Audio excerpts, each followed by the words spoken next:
people. Another beautiful day or night. Yep. Hope your five senses work. Health and strength is good or excellent. What? What's up, Steam Deck fans? Steam Deck Tribe, Steam Deck Nation, Steam Deck Universe, Steam Deck World, Steam Deck Legion was good. Steam Deck Mob was up, and Steam Deck Squad was up. And you Steam Deck nerds, geeks, and freaks, and you investigators was happening. Anyway, what I got for you? Alright, let's see the roots of Patcha 1.1 adds content and fix a Steam Deck external controller. Alright, keep you guys up to date here. It says here, roots of Patcha. It says here, the single player and co-op live sim farming game Roots of Patcha has a big update out now with its there plenty of new content and a nice fix for Steam Deck player docking to the big screen. For the Steam Deck player and Linux desktop, the game has been a bit problematic with controllers that should be a little bit better with the update, as they noted Steam Deck now recognizes external controllers and can now work in dock mode. However, it's not fully fixed, as there's still known issues in the library we use that will prevent reconnection from a disconnected controller, but it's certainly better than it was. And this is called Roots of Patcha. And what do you have in the 1.1 update? New Year 2 animals, the New Year's 2 animals, the All Roach. You can now sit in the decoration you've placed. Voda is now a romanceable character. You can now break union from another one. New ideas with 2 processors, 13 new cutscenes with non-romanceables. NPC will now send you smoke signals when you level up their friendship. 6 new dishes, 10 new hats and masks, 11 new furniture pieces, 2 new accessories, some rebalancing, add a new tree fruit, add quality to fish, option traps mechanics and mini games to get your meat, optional overnight butchering animal with grub to get your own meat. Racing maps have been polished and optimized. Japanese language support, cross-platform play between Steam, Nintendo Switch, and PlayStation. Performance improvement, load time, FPS, and memory. Available on the Humble Store in Steam. So that's Roots of Patcha. Yeah. What's this? Patcha 1.1 out now. All right. Let's see what else we got. What else we got? Keep the ball moving here. Let's see. What's this? Story mode for them fighting herds canceled. Active development to cease. Okay. Says here. Some sad news for fans of fighting games. Them fighting herds, as developer Main 6 has canceled the story mode and will be ceasing active development on the game. This was announced on Steam in an update post going over the 5.1 version release that pulled in a new armor break game mechanic along with various bug fixes. It also goes over a few details of an upcoming DLC character named Nidra and teases the final DLC character Behi below, although it is a short note about the future of the game. And then they say, what did they say here? They say, as we look forward to the release of Nidra and Behi, let's talk about what comes next. After Season 1 pass is complete, we will be ceasing active development on the TFH. We will still be able to release small patches to address game breaking bugs, but no new content will be produced. Unfortunately, that includes story mode. Story mode has always been an ambitious feature and one we truly desire to implement. We know how much our fans have been looking forward to story mode chapter, and we hope you understand how much we look forward to working on releasing them. We are looking for opportunities to release content that has already been produced for Chapter 2, starting with a new stage, restricted sections. This stage will be a part of the version 6.0 alongside Nidra and Behi. And it says, always a shame when a long promised feature for a game don't happen. And it seems players really are pleased with this since announcement went up on November 22nd. The recent user review on Steam are mostly negative, and you can buy the game from a humble store in Steam, and it is called again Them Fighting Herds.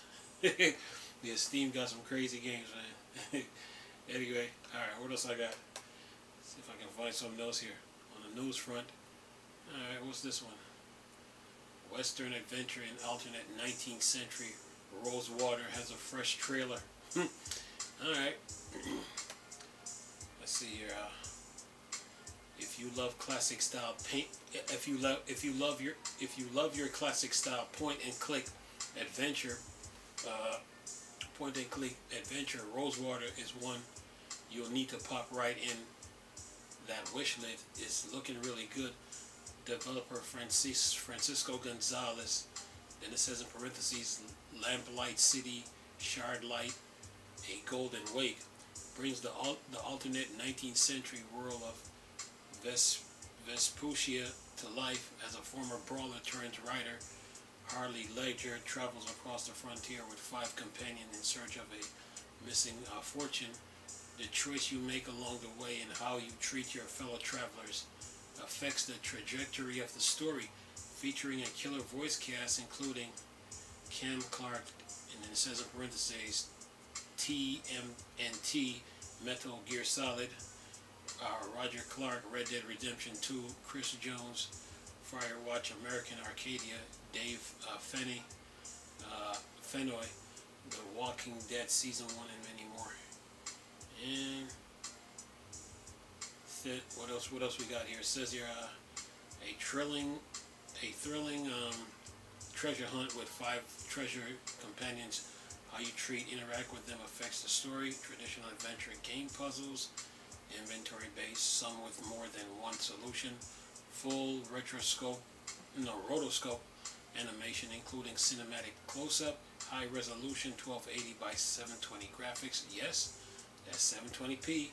Full music score by Mark Bennis, featuring live instruments. Meet over 50 professional voice characters.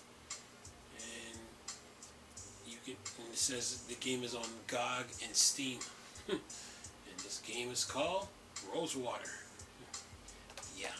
You Steam Deck fans are covered. Which one is this? Okay, skip that one. Okay, what's this one? Okay, Baldur's Gate 3. Already covered that. Already talked about Baldur's Gate 3 and that big update that they have. Already covered it. So, alright. Let's see, what else we got? Okay, KDE Plasma. Okay, you know, KDE Plasma 6. Beta release date. Let's see here. November 8th, the alpha, November 29th, beta 1, that's November 23, and November 8th, that's November 2023. December 20th, beta 2, 2023, January 10th, 2024, release candidate 1, January 31st, sorry about that, 2024, release candidate 2, February 21st, 2024 private tarball release, and February 28, 2024 public release. And that's for KDE Plasma 6. So yeah, get ready for that. Alright, keep moving here. Okay, BattleNet, Broken and Wine, Proton here. How to fix the Steam Deck Linux. Alright, must miss this. It says here, launchers, don't you just love them? A reoccurring nuisance for Steam Deck and desktop Linux gaming is that they can and will break the latest. Launchers, don't you love them? A reoccurring nuisance for Steam Deck and desktop Linux gaming is that they can and will break the latest to break. Again, is BattleNet. Here's how you can fix it. First, for people just using Proton on Steam Deck and desktop Linux through Steam, you can use Bleeding Edge Beta of Proton Experimental. And then it says How do you do that? Find Proton Experimental in Steam Library. Go into the properties, beta, and select Bleeding Edge. And another solution that you can try is to use this as a launch option on any Proton version in Steam. Is wine_simulate_write copy equal 1 percentage command percentage. And then it says for people using some form of wine/proton and Lutris, you can add wine_simulate_write copy with a variable of 1 as an environmental variable in the system option inside a wine runner you're using. It says here, it can be frustrating when this happens, and it's certainly far from the first time Battle.net has broken along with EA, Ubisoft, and other extra launchers. Thankfully, this time it's an easy enough sort until it's fixed properly inside Wine and Proton directly.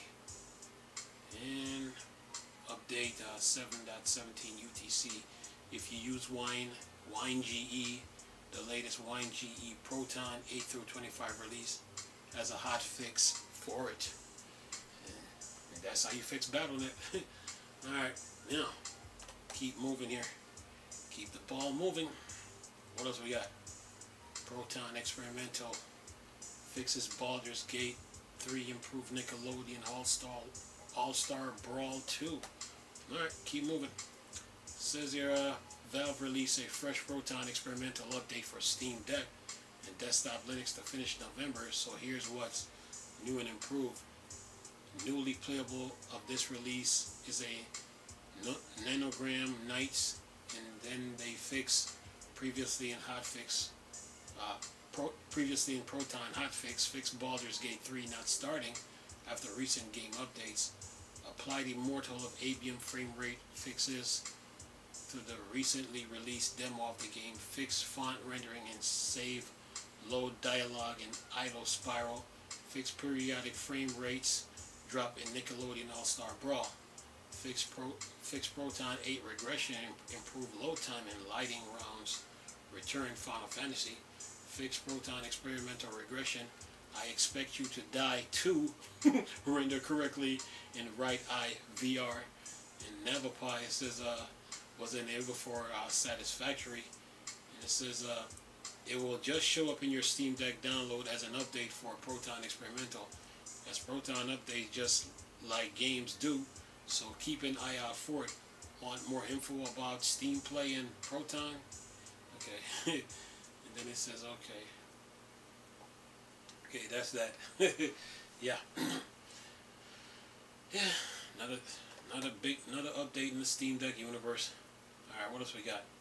Okay, the Namco Bandai collection. What do they have? Okay.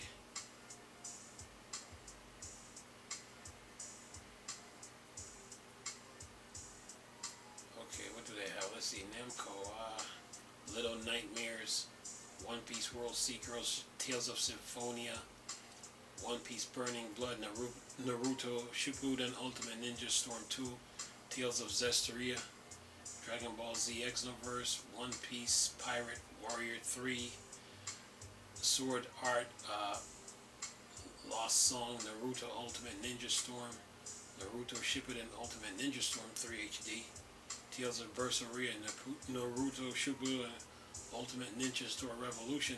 And all these games are Proton DB deck playable Proton deck playable Proton DB Gold deck playable Proton DB Gold deck verified. Yeah, that's the Namco collection for the Steam Deck and Linux desktop gaming. All right, what else we got? Okay, Goddo 4.2 is out now with AMD FSR2 and lots more. Deals, games, and updates for people. Keep you up to date.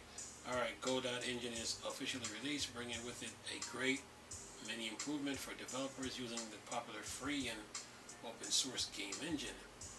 And this says, so some of what's new included AMD FSR 2.2 support, force integer scaling support ensures that no matter the aspect ratio, you'll get a square pixel grid without distortion, navigation mesh baking for 2D, bringing it to parity with 3D navigation. 2 and 3D navigation server now supporting multi-thread when baking the navigation mesh. Lots of upgrades to tiles map system and editors. The code editor now support code region for GD script, allowing you to break script into name blocks, foldable and easy to navigate. New convenient hotkeys added to 3D viewpoint, which any Blender user would find familiar. Various user interface improvements to make many parts more clear. Major long-awaited improvement to development workflow of extension. No more needing to restart the editor when changing the import type. Gamepad and mouse input improvements. Render performance improvements across the board. Multiple network upgrades.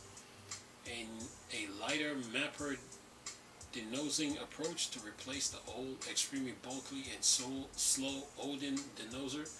2D rendering, unlocking 3D effects such as glow for 2D games. Official package for Linux and ARMS, but still experimental. Lots of bug fixes and improvement to Goddo editor stability. Lots more and lots more. Yeah, Goddo. Yeah. Ever since that Unity stuff, man, Goddo been reaping the benefits. So yeah, keep you guys posted on that. All right, what else we got? Okay, Heroic Launcher 2.11 release with custom library categories. Whoa. Says Heroic Game Launcher 2.11 release with custom library categories. Heroic Game Launcher 2.11 is out now, bringing with it an easier way to support your game library by adding custom categories. This allows you to put your games into whatever category you want, just like you can do with the collection features on Steam. So you would go to the game page, to the 3-dot menu, down to categories, and then add it to existing one, or create a new one like below. And yeah, Goddo. Or better, is that Goddo or is this, or Heroic? I'm saying Heroic. I'm saying Goddo. Says the developer also said, we also revamped all our filters to make it more seamless and to clean the library user interface.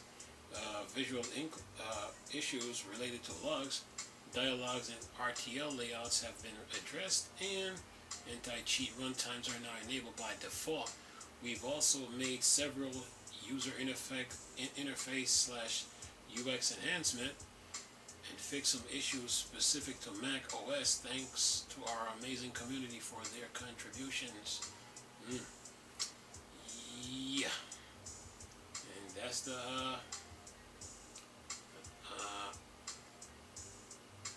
says full list change. Okay, type mismatch. Wine stuck sometimes at adding register key by update language selector with 2 more languages. Duplicate our workflow by prevent store external URL store by fix some visual issues related to logs, dialogues, and RTL layouts. Enable anti-cheat runtime by default by wine download failed to extract files by fix up snap publishing and build base. And it says workflow disable publishing when building the app image by fix height of install settings, the dialogues by improve download speed chart by game page images missing logo when fix regression of missing background image in game, some small game fix pages, filter drop down in library. There's a lot. Show only by install, fix style filter button in some themes, and ignore when using GPTK by add custom user defined game categories, allowing settings prefix folders on Mac 2, detect the Steam Deck OLED update translation. Yeah. So yeah, you guys are covered, man. When it comes to this heroic game launcher, the Linux community is working, man. Make no mistake about it. You know, they're working big time. All right, what else we got? So what? So what the heck is an indie game nowadays? Anyway. Oh my God. What is this? It says you'll have to forgive me, dear readers, because I am a little confused on what's going on at the moment. What the heck actually is an indie or independent game nowadays? Someone like me is probably supposed to tell you what it is, but honestly, I'm just as confused as you are now. The problem is there doesn't really seems to actually be a good answer to this now. Game developers and publishers alike don't agree on it, and other prominent people in the industry all seem to have different opinions on it now too. To add to the confusion, the Game Awards decided to put Dave the Diver in the biggest independent game category. A great game for sure, but the problem is that while it may perhaps have the looks of what a lot of people think is an indie game, in my book it's firmly not. You see it was developed by Mint Rocket, a sub-brand of Nexon, who are a pretty big South Korean publisher that have billions in income. How, in any possible means of terms, is that indie? Argument on this have been going on since the nominees were announced a couple of weeks ago, and adding fuel to the fire, now TGA Jeff Keighley has given some thoughts on it during a recent Twitch live stream. Keighley response to a question on it was, look, it's a great question. Independent can mean different things to different people. It's sort of a brand term, right?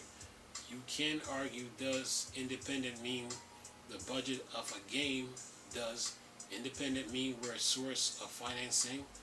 It is based on team size. It is the independent spirit of a game, meaning the kind of smaller game that's different.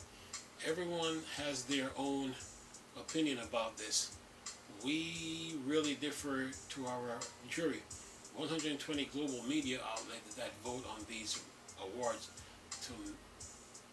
to kind of make that determination of something in the independent or not. And it says in other industries, sometimes there are things like the film industry. The budget can be above the amount dollar. Some people said Larians with Baldur's Gate 3, that's an independent game. Kojima production with Death Stranding, some people say that's an independent game. And even though it's an independent studio, of course, it's funded by PlayStation. It's the question, like, if you have a publisher, if that's still independent or not. We also have best debut indie games, which is something I am really proud of too. That's for teams doing it first ever game this year. That's often really independent studios just starting out. And I love that we can recognize them that way. So yeah, Dave the Diver, that's the game made by a group named Mint Rocket. It's a smaller game from a smaller group, but it's part of Nexon's, which is a very large publisher. So I think it's a fair debate and discussion. Is that game truly independent, or is it not? You can kind of argue either way. Independent in spirit, in a small game. I don't know what the budget it is, but I think it's a probably relatively small budget game. It's from larger entity, whereas there's other games on that list that are from much smaller studios, like Dredge, published by Team 17. So is that independent or not? Because you have a publisher. It's really a complicated thing to figure out and come up with strict rules around it. So we kind of let people use their best judgment, and you can agree or disagree with the choice. But the fact that Dave the Diver was on the list meant that out of all the independent games that the jury looked at, or what they thought were independent games, that was one of the top 5 that they looked at this year. Then it says Keeley goes on to mention that past Game Awards, games that won, and how people debate this in the past, but basically sums it all up with the exact criteria being an open debate for discussion. Seems to me that Keeley had no real answer on this, just a lot of dancing around it, asking more questions of the category, and just further adding to the confusion. I get that Keeley was trying to say, though, when mentioning how it's a different set of games, and I like that we get the recognized different games in our show, not have the same 5-10 games nominated in every category, as otherwise you likely would get the huge publisher game filling up every year, but the category itself is just not named particularly well. It seems, or they need actual properly settle on what indie game actually is. And then it says, certainly is an interesting debate. So over to you in the comment. What is an indie or independent game now? How would you define it exactly? Yeah, that was deep. Look. Okay. The question for me to answer that question, since I like video games. Okay. What is an indie game or independent game? What is an indie or independent game? Okay. Let me answer it like this. I might read this in another video by itself again because it was so long, and then answer that question because I got something to say on it. Because I do play video game and I do understand this business a lot. So yeah. An independent game is that you're an independent company, and it means that you release the game with no publisher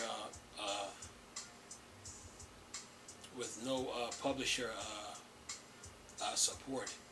You're just your own little company, trying to find your way, and independent meaning that you don't work on big AAA games. It means that you're trying to get your feet wet. It means that you're working on little small games to get you going in the game industry, to figure out where you to get you going, to figure out where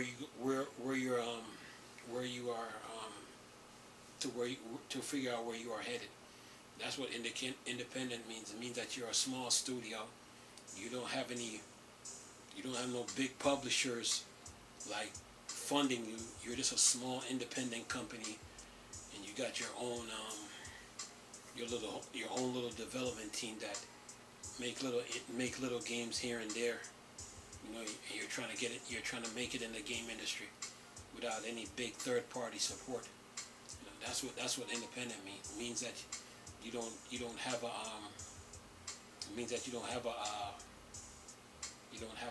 publisher. But when you add a publisher to the mix now, it means that it means that the publisher they have a big enough a big enough audience. You're small, but you're under them. But with their support now, they are helping you to become even more recognized based on the game that you made. So yeah, the publisher didn't help you make the game. You're the studio that made the game, but the publisher now is just like it's like the gatekeeper to get you where you need to be. So yeah. But independent though, it's like when you have no publishers. When you're just a small studio and you just you're trying to make it in the industry with no publisher support. So yeah. But the moment you get under the publisher now, you're under their umbrella. They're big. They're a bigger company now, so they can take you. If you're like stuck and you're trying to get to a certain destination, then they can like help you because their name has a bigger what's that word I'm looking for? A bigger audience. You know, a bigger their name has a bigger impact. Like say like a Capcom or a Rockstar or Square Enix or an EA, you know, so yeah, stuff like, you know, they have a bigger what's that? A bigger like they have a bigger network and the whole nine. So yeah, but an independent company, you know, they're separate. The moment you go to a publisher, you know, it's like the publisher has more like, yeah, you get the point. But yeah. And that's what I got to say on this little issue, you know. But I could read it again, you know, because Gaming on Linux had a nice little issue here, so a nice little article here, so I'm gonna have to go over it again and then read it again and see, you know, and try to answer it again. But an independent company is the one that they don't really rely on. They really don't rely on third party unless they need to. They just stay independent. They can get games published without a publisher. Now that you have these platforms like Steam and like you got Steam, Game Pass, PlayStation. Yeah, they can get their games published. But once they go to a publisher now, like that has a bigger network, has capital, meaning money and all that. Now they can take the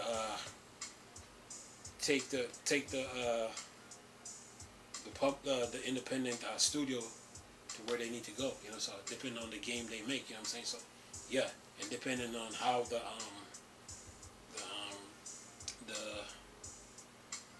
what's that, the fans respond, the people that play video games respond to the game they make. So yeah, an independent company they really don't need an independent game studio. They really don't need a publisher to publish their game. But once they go to a publisher now, yeah, because independent meaning that, you know, you're just a little studio. You're trying to make a game. You know, like you're trying to make it in the game industry on your own. But once you go to a publisher, you know, you're not in. It's basically you're not even independent no more. You know, so yeah, it's kind of like being a music artist, where like the artist was independent, but then when he goes to the big record companies now, they have connections, and yeah, you get the point. It's the same as the game industry. So yeah. But this was a pretty interesting article, you know. Yeah. See, Microsoft, they got Game Pass. Game Pass is a platform for independent developers to showcase their talent. It's the same thing with PlayStation Network, you know. Independent developers can showcase their talents with the games that they make. But once they go to the publisher and start needing the publisher's help, then they have to be under the publisher's wing now. And now they've become